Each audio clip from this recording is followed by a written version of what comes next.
மாரிதாஸ் தன்னுடைய அரசியல் கனவே அவருக்கு ரொம்ப நெருக்கடியை கொடுக்கறதாகவும் அதனால அரசியல் இருந்து விலக போறதா ஒரு அறிவிப்பு அறிவிச்சிருக்கிறாரு. இந்த அறிவிப்புக்கான பின்னணி ஒரு 10 நாளைக்கு முன்னாடி திண்டுக்கல்லில் ஒன்றிய அரசினுடைய வருமான வரித்துறை டிபார்ட்மெண்ட் சார்பா சோதனை நடைபெறுகிறது. யார் வீட்டுல அப்படின்னா சிவகுமார் என்பவர் வீட்டிலும் செந்தில்குமார் என்பவர் வீட்டிலும் நடைபெறுகிறது. இந்த சிவகுமார் யாரு அப்படின்னா அண்ணாமலையினுடைய அக்கால் கணவர், அண்ணாமலையினுடைய சொந்த மச்சான் தான் இந்த சிவகுமார். இதுல இந்த வீடியோல டீடைல்டா மாரிதாஸ் விளக்குறாரு. எப்படி அண்ணாமலை சேம்பர் அப்படின்னு உருவாகி இருக்குது, எப்படி அங்க கனிம வள கொள்ளை நடத்துறாங்க அப்படின்னு கூகுள் மேப் போட்டு அந்த இடத்தை பத்தி விளக்குறாப்ல. நேற்று ஒரு வீடியோ வெளியிட்டு இருக்கிறார். அந்த வீடியோ தற்போது அவருடைய சேனல்ல இருந்து டெலீட் செய்யப்பட்டதா மாரிதாஸே சொல்றாரு. அந்த வீடியோல என்ன தகவல் அப்படின்னா, கோயம்புத்தூர் சூலூர்ல 6 ஏக்கர் நிலம் வாங்குறாங்க. யார் யார் வாங்குறாங்கன்னா, அகிலா, அபிநய், நெரின்வேல் வர்ஷித் உள்ளிட்ட 4 பேர்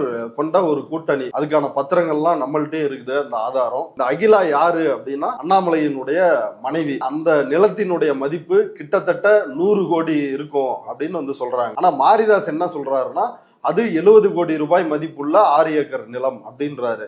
அண்ணாமலையினுடைய மனைவி ஒரு ஐடி கம்பெனியில வேலை செய்யறதா சொன்னாங்க.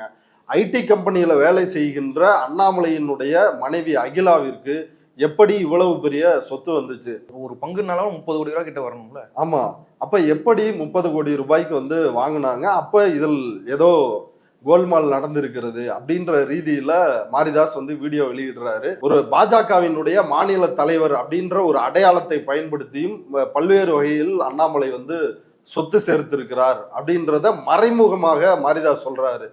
அகிலா அப்படின்னு பேரை சொல்றாரு ஒழிய அண்ணாமலை மனைவின்னு சொல்ல மாட்டாரு. உங்களுக்கே தெரியுன்றாப்ல. சிவகுமார்னு சொல்றாரு ஒழிய சிவகுமார் அண்ணாமலையினுடைய மச்சான் அப்படின்றத சொல்லாம யாருடைய பினாமி இவர் அப்படின்னு அந்த கேள்விகளோட கடந்து போறாரு. இப்ப இதுதான் இந்த பிரச்சனைக்கான அடிப்படை விஷயம்.